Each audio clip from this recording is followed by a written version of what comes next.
Bonjour, alors moi je vais vous parler des risques de pacemaker et des problèmes associés.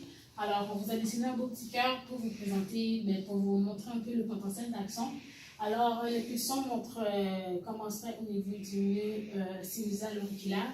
Fait que l'impulsion partirait de là, il y aurait une dépolarisation des oreillettes gauche et droite et l'impulsion arriverait jusqu'au nœud AV.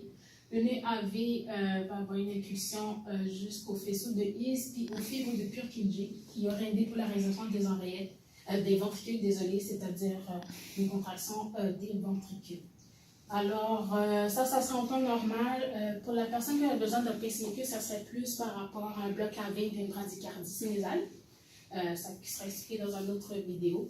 Sinon, qu'est-ce qu'on verrait pour une personne qui aurait justement ces problèmes que j'ai mentionnés? Il y aurait le pace auriculaire, fait que la spicule qui est ici, ça signifie que c'est là qu'il y aurait justement l'envoi d'un influx par justement le pacemaker, puis ça serait avant l'OMP qui entraînerait la dépolarisation des oreillettes et des ventricules après.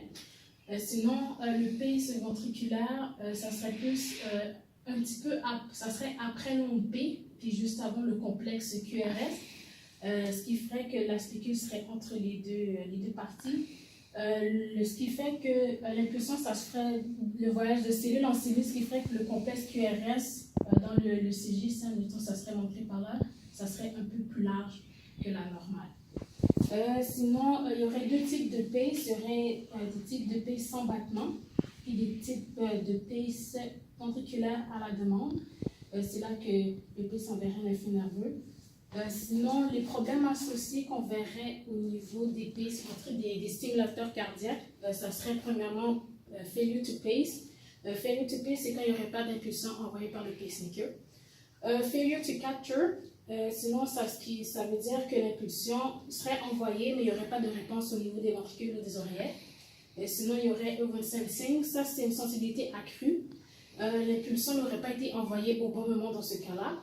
Et sinon, il y a aussi une sensibilité diminuée qui serait undersensing.